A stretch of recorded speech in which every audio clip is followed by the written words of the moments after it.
My name is Roger Collins. I'm one of the clinical educators here in the Department of Nursing at North Carolina Central University. And I'm pleased to be your instructor today. The focus today is cardiovascular intervention. What do we do if someone has a heart attack or right after they have a heart attack, they're going straight into a cardiac arrest? Now, we'll get into that in just a moment. But before we do that, let me draw your attention to what I have in front of me here. In my opinion, every home should have a first aid kit, particularly if you have children. And as you can go from left to right, you see the types of things that are in that kit. Of particular importance to us today would be a barrier device. Now, this didn't come from the dollar store, but guys, I gotta be honest with you. If you're going to intervene with someone, you really don't want their secretions in the day and age that we live in to really touch your lips. So if you're with a stranger and you're not quite sure about the health status, I would recommend everybody, as a part of their first aid kit, that they have this barrier device. This fits neatly around the person's neck, okay, back of the head, and this allows you to give them breaths. And this filter here that you can see stops their secretions from coming to you. It's rather safe. CPR is applied when someone goes into cardiac arrest, but now we need to recognize the signs of a heart attack. First of all, the person's starting to look at you and they're complaining about chest pain.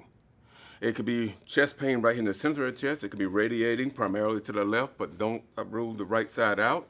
It could look like someone's having neck pain. I think we had one guy come into the ED.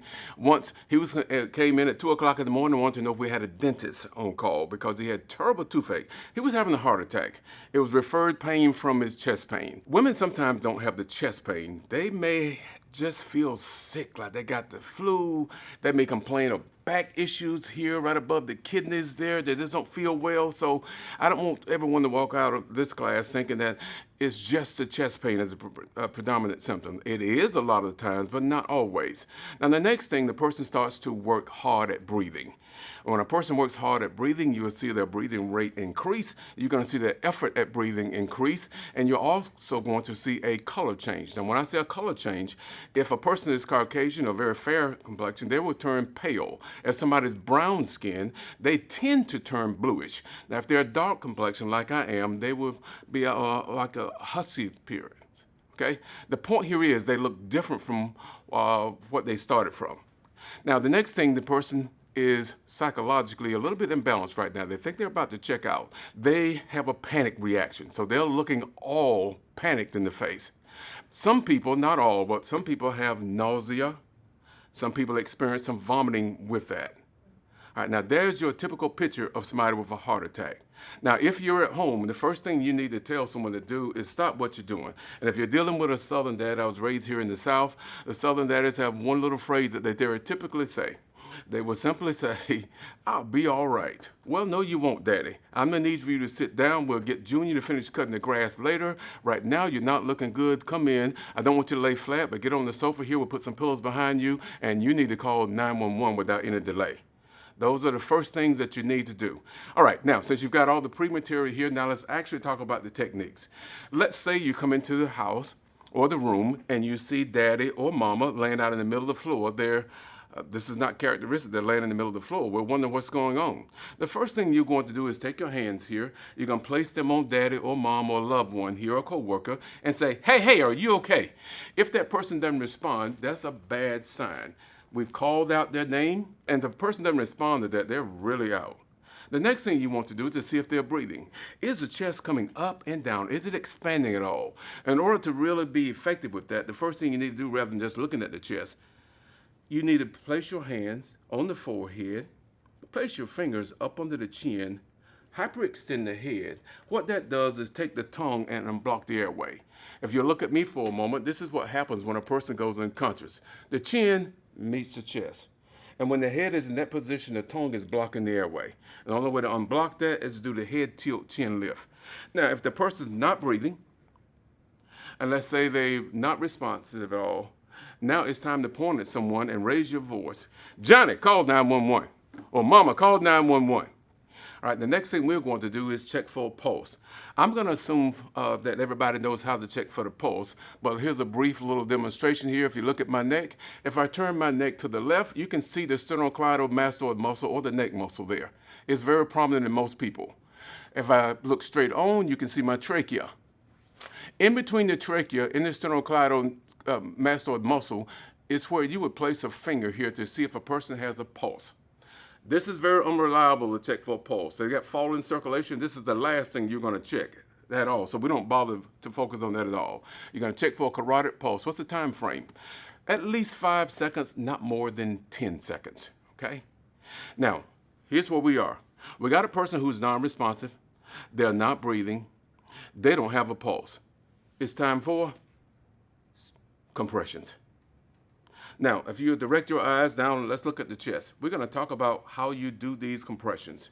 On the male chest, the nipples are very easy to find. I'll tell you what to do with the female chest in just a moment, okay? What you're looking for, first of all, now this mannequin doesn't have any clothes on, but the real person usually has a shirt or something on. You need to take that off. You need to expose the chest here. Got scissors in the house, let's cut the t-shirt off. We need to expose all this so we can actually do compressions. Now, you locate the nipples. I suggest putting your dominant hand on the bottom. It doesn't have to be. You're going to place it right between the nipples in the center of the chest, making sure that you're above where the xiphoid process comes together. You'll take the fingers from the opposite hand, you'll interlace them here, because what you want is an effective compression. You're going down. Now, the literature, simply the standard is 2.4 inches. Most people can't visualize 2.4 inches. So I find that helpful just to tell people to go down 2 inches. That they can kind of visualize. You're going to push down about 2 inches, and you're going to go at a rate at about 100 to 120 per minute. Now, I'm going to demonstrate that. I'll just do a few compressions here just to give you an idea. And I'm going to count out loud so you can determine the pace here with me. Ready? Here we go. 1, 2, 3, 4, 5, 6, 7, 8, 9. Now, I would keep on going until I get to 30, and then we're going to breathe, okay? Now, I haven't said a word about how we're going to breathe. Let's stop and do that before we actually do a cycle of CPR.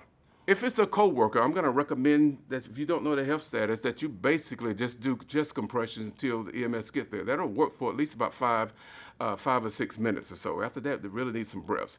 But if you don't know the status, just do chest compressions, okay? Now, if it's your husband, your child, or a loved one, your sister, brother you feel really comfortable with, then it's okay to do the mouth-to-mouth, okay? One of the things that I showed you in the earlier segment here was the mouthpiece that is can be purchased at any healthcare supply store. What we use in the hospital is this, and just for the sake of demonstration today, I'm going to use this, but I need to talk about mouth-to-mouth if you're doing your husband or wife or loved one at home. Your mouth will completely cover theirs here. You have to make sure the head is hyperextended so that when you breathe, you can see the chest rising here. You can feel it. Now, I'm going to demonstrate using this bag valve mask. Again, every healthcare professional is trained how to use this, and this is what we actually use in a healthcare setting. I want you to watch the chest here. When I squeeze this bag, and it's not a fast squeeze at all, it's over 1.5 seconds, you can see that the chest comes up. Now, if I don't have the head extended, in my anxiety, I forget to do that. Notice here I still squeeze the bag, but the chest is not expanding. That is the reason you have to make sure that you have the head tilted back to a hyperextended region. Now let me show you that one more time before we go on. Easy breaths over 1.5 seconds, okay? The cycles are 30 compressions and 2 breaths, 5 of those, okay? I will demonstrate that in just a moment. But now let's make sure that we've got the basics down. Let's back it up for a moment. You walk into the home, a loved one's on the floor. Hey, hey, hey, are you okay? The person does not respond. Head tilt, chin lift. Observe for chest expansion. Once you determine there is none, look at someone and say, you, call 911. While they're going to do that, you're checking for a pulse. If there's no pulse, person's not breathing, they're non-responsive, it's now time to lay hands on this individual. We look for the nipples. Now, earlier I said that I'd tell you what to do with the female for a moment. Let's be a bit dramatic. Let's say it's grandma, all right? And grandma's laying down here to the side, all right? Well, the nipples are not standing here like that. They're more over. What you're going to have to do is estimate where the nipples would be. Just make sure that you are above the xiphoid process here. That's that little tender piece right here that you can feel. And if you're watching me on video, I want you to just take your hands there, follow your rib cage up to the center. You can tell when you get there because it's very sensitive, okay? You have 2-minute cycles of CPR. 30 compressions and 2 breaths. What I would demonstrate here is just 30 compressions and 2 breaths. Just enough for you to get the point. All right, now watch my hands, watch the depth. Watch where my shoulders are. I'm 12 o'clock over this particular person or mannequin. 1, 2, 3, 4, 5, 6, 7, 8, 9, 10, 11, 12, 13, 14, 15, 16, 17, 18, 19, 20. 1, 2, 3, 4, 5, 6, 7, 8, 9, and 30. 2 breaths. The breaths shouldn't take any more than 10 seconds. I take my time. You don't rush it here. We want to look for a chest expansion. And then we start our second cycle here. Now remember, there are 5 cycles. Now let me point out a rugged reality, folk. Be prepared to go at least 8.5 minutes. That means that sometimes it's shorter and sometimes it's longer. You can't quit. Now if someone else is in the house, send them outside to direct EMS to your place. It's always good to helpful to have someone out. All right, now that's it for adult CPR. Let's take a look at the child. The American Heart Association defines a child as the first day of the 13th month of life all the way up to 12. Why would we need to do CPR on a child? Now, I want you to think contact sports for a moment. Football, hit hard. Basketball, hit hard. Contact sports like that can sometimes bring out an arrhythmia that the child didn't know they had. Now, here's the good news. The good news is the technique that I just showed you for the adult, it's applicable here. With one caveat though, notice the size of my hands. It's rather large. Now look at the size of his chest. It's rather small. So when you got a large hand going on a small chest, what we have to watch out for is where these ribs come together. You heard me use the term xiphoid process earlier. And if you put your hands in the wrong spot, every time you do a compression, you're going to be pushing that bone into the liver. That's not a good thing. Make sure that your hand is high enough on the chest that you're above where these ribs come together. Because the first thing they want to do is just slap their hands anywhere on the chest, and you can't do that. You really have to be cognizant of where you're placing your hands. Now, the other piece here is that I taught you 2 hands for the technique with the adult. You can use 2 hands, but this is a 3-year-old child. I could just use 1 if I feel strong and sturdy enough on this day. Okay? Or if I start out with 1 hand and want to switch over to 2, I can switch over at any time. Let me point out something else. The compression depth is the same, 2 inches, and the rate is the same. It's fast, okay? As you can see it here. And there you have it, the basics of CPR. Thanks again for joining me, and I hope you don't have to use this, but it's better to have and not need than to need and not have.